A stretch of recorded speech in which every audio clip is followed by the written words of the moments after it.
नमस्ते साथीहरू, यही पुस 21 गतेदेखि सुपर खोदी हाइड्रो पावर लिमिटेडले आइपिओ निष्कासन गर्ने भएको छ भने यस कम्पनीले पौडेलमा आयोजना प्रभावित स्थानीय बासिन्दाहरू र वैदेशिक रोजगारमा रहेका नेपालीहरूका लागि आइपिओ निष्कासन गर्ने भएको छ।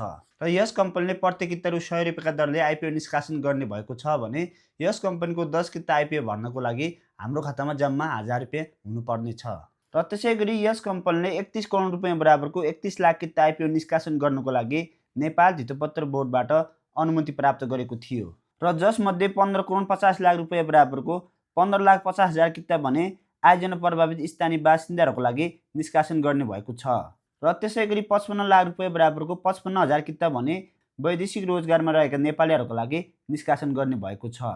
आयोजना प्रभावित स्थानीय बासिन्दाहरू र वैदेशिक रोजगारमा रहेका नेपालीहरूका लागि छुट्याएर बाँकी रहेको सेयर भने जनरल पब्लिक अथवा सर्वसाधारण लगानीकर्ताको लागि निष्कासन गर्ने भएको छ। र यस कम्पनीले पौडेलमा आयोजना प्रभावित स्थानीय बासिन्दा र वैदेशिक रोजगारमा रहेका नेपालीहरूका लागि निष्कासन गर्न लागेको आइपिओ भने लगानीकर्ताहरूले भने न्यूनतम 10 किताका लागि आवेदन दिन पाइने भएको छ भने अधिकतम भने 1 लाख कितासम्म आवेदन दिन सकिने भएको छ। र यस कम्पनीको आइपिओमा भने आयोजना प्रभावित स्थानीय बासिन्दाहरूले भने आइपिओमा आवेदन दिने अन्तिम मिति भने माघ 6 गते रहेको छ भने वैदेशिक रोजगारमा रहेका नेपालीहरूले भने पुस 25 गतेसम्म आवेदन दिन पाइने भएको छ। र त्यस समयमा पर्याप्त आवेदन नपरेको खण्ड भने केही ढिलोसम्म पनि आवेदन दिन सकिने भएको छ। र त्यसै गरी यस कम्पनीको रेटिङको कुरा गर्ने हो भने केयर रेटिङ नेपालले यस कम्पनीलाई केयर NPBB QRI रेटिङ प्रदान गरेको छ र यसले कम्पनीको दायित्व वहन गर्ने क्षमता भने मध्यम जोखिम रहेको सङ्केत गर्दछ। र कम्पनीले सञ्चालन गरेको 26 मेगावाटको माथिल्लो खुदी जलविद्युत आयोजनाको कुल लागत क्षमता भने 5 अर्ब 38 करोड 4,11,000 रुपियाँ रहेको छ भने प्रति मेगावाट लागत क्षमता भने 20 करोड 69,38,000 रुपियाँ रहेको छ। र सो जलविद्युत आयोजनाको विद्युत अनुमति पत्र 27 वर्ष 5 महिना बाँकी रहेको छ भने यस आयोजनाको साधारण लगानी फिर्ता हुने अवधि भने 7.21 वर्ष रहेको छ भने र डिस्काउन्टमा लगानी फिर्ता हुने अवधि भने 13.42 वर्ष रहेको छ। र वैदेशिक रोजगारमा रहेका नेपालीहरूले भने नेपाल धितोपत्र बोर्डबाट अनुमति लिए आस्वा सेवामा सहभागी बैंक र वित्तीय संस्थाहरूबाट आस्वा प्रणाली मार्फत भने आवेदन दिन सकिने भएको छ।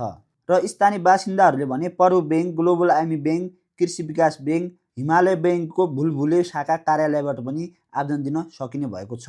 र आयोजना प्रभावित स्थानीय बासिन्दाहरूले भने सेयर खरिद आवेदन प्राप्त गर्नका लागि दरखास्त फारम बापत 2 रुपियाँ शुल्क बुझाउनु पर्ने छ।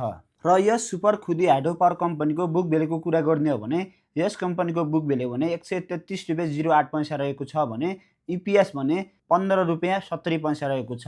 र यदि हामीहरूलाई यस कम्पनीको 10 किता आइपिओ परेको खण्ड भने न्यूनतम भए पनि हामीहरूले यस कम्पनीको 10 किता आइपिओबाट 4,000 सम्म नाफा कमाउन सक्ने सम्भावना रहेको छ र त्योभन्दा बढी पनि नाफा हुन सक्ने सम्भावना रहेको छ। र यो कम्पनी दोस्रो बजारमा कारोबारमा आउँदा यस कम्पनीको ओपनिङ प्राइस भने 133 रुपियाँ 08 पैसादेखि यसैको 3 गुणाले हुनाउने 401 रुपियाँ 4 पैसासम्म यस कम्पनीको ओपनिङ प्राइस हुने देखिन्छ। र त्यसै गरी हामी सर्वसाधारण लगानीकर्ताहरूले भने यस कम्पनीको आइपिओमा भने वैदेशिक रोजगारमा रहेका नेपालीहरू र स्थानीय प्रभावित स्थानीय बासिन्दाहरूको लागि आइपिओ निष्कासन गरेर बाँडफाँड गरिसकेपछि मात्रै हामी सर्वसाधारण लगानीकर्ताहरूको लागि आइपिओ निष्कासन गर्ने भएको छ। र यसरी हेर्दा हामी सर्वसाधारण लगानीकर्ताहरूले यस कम्पनीको आइपिओमा आवेदन दिनुको लागि 15 देखि 20 दिन भने कुर्नुपर्ने देखिन्छ। हस्त साथीहरू, आजको भिडियो यति नै रहेको छ। आउने दिनहरूमा नेपाल सेयर बजार सम्बन्धी यस्तै नयाँ जानकारी थाहा पाउन चाहनुहुन्छ भने